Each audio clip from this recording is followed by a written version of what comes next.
নিয়োগ দুর্নীতি মামলায় ইডি হাজিরা। হ্যাঁ, ইডি হাজিরা দিলেন মদন মিত্রের স্ত্রী। আগে আমরা কি দেখেছি, মদন মিত্রের দুই ছেলে তাদেরকেও ডাকা হয় এবং এবার মদন মিত্রের স্ত্রীকেও ডাকা হয়েছিল, তিনিও হাজিরা দিলেন। আরো ডিটেল একটু আপডেট নেওয়ার চেষ্টা করি।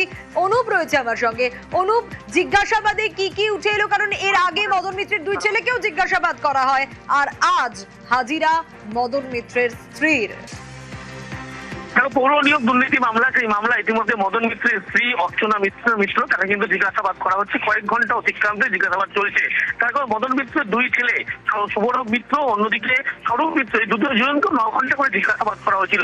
পৌর নিয়োগ দুর্নীতি মামলার ক্ষেত্রে দেখা গেছিল যে কামারহাটি পৌরসভায় যে 125 জনের যে চাকরি বলা হচ্ছে বেআইনি ভাবে চাকরি দেওয়া হয়েছিল, অর্থের বিনিময়ে ঘুষ নিয়ে চাকরি দেওয়া হয়েছিল এবং সেই টাকা কিন্তু তাদের অ্যাকাউন্টে লেনদেন হয়েছিল, এই তথ্য মিলেছিল বলে এমনটাই ইডি সূত্রে খবর।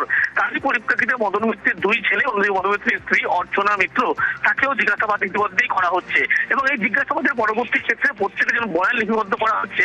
তাদের অ্যাকাউন্ট সম্পর্কে তথ্য আনতে বলা হয়েছিল, আইডেন্টিফাই রিটার্ন তথ্য আনতে বলা হয়েছিল, এগুলো খতিয়ে দেখা হচ্ছে এবং মদন মিত্র যখন 29 তারিখ আসবে তারা কিন্তু এই সমস্ত তথ্য ধরে জিজ্ঞাসাবাদ করে। বিপুল অঙ্কের যে তথ্য, যে বিপুল অঙ্কের অ্যামাউন্ট কি করতে তাদের অ্যাকাউন্টে পৌঁছেছিল, এই যাবতীয় বিষয়গুলো তারা খতিয়ে দেখবে ইডির পক্ষ থেকে।